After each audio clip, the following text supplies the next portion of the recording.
እኔ ኦሮሞ ነኝ፣ ምንም ችግር የለው። ኦሮሞነቴ ኢትዮጵያዊ መሆኔን የሚያሰቃየኝ መሆን የለበትም። እኔ ሰው ነኝ፣ እኔ አብይ ነኝ፣ እኔ ወንድ ነኝ። እነዚህ ማንነቶችን አስታርቄ መጓዝ የሚችል መሆን መቻል ይኖርብኛል። አንደኛው ገዝፎ ሌላውን በማኮስመን አብሮ መኖርን የሚያጠፋ እንዳይሆን መጠበቅ ያስፈልጋል። በጣም ችግር ነው። አንዳንድ ሰዎች ከስራቸው በላይ ያስጮሃሉ። በቴክስት ስራቸው አይጮሁም፣ እነሱ ያስጮሁታል። የላቁ የተሻሉ ለመሆን ያስተቃዩናል። በቴክስት ግን ምን እያደረጉ ነው ስንል ቢሮአቸው አይጮሁም፣ አይናገርም ስራቸው።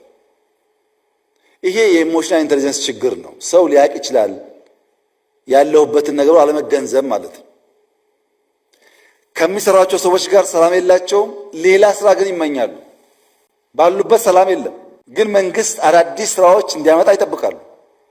ሊኒየር የሆነ ኤክሰለንስ፣ ሊኒየር የሆነ እድገት በሌላው ነገር ዝቅ ያደርጋል ማለት ነው። በሆነ ጉዳይ በጣም ጎበዝ ሆነን በሆነ ጉዳይ ዜሮ ከሆነ ይጓተታሉ። ኢሞሽናል ኢንቴሊጀንስ ላይ ሆሊስቲክ የሆነ ኢንቴሊጀንስ ላይ ካላደገ በቀር በማትማቲክስ፣ በፊዚክስ፣ በኢንጂነሪንግ ብቻ መጎበዝ ሰውየው ሙሉ ያደርገው። ያ ደግሞ ማህበረሰብ አይገነባም፣ ተቋም አይገነባም ማለት ነው።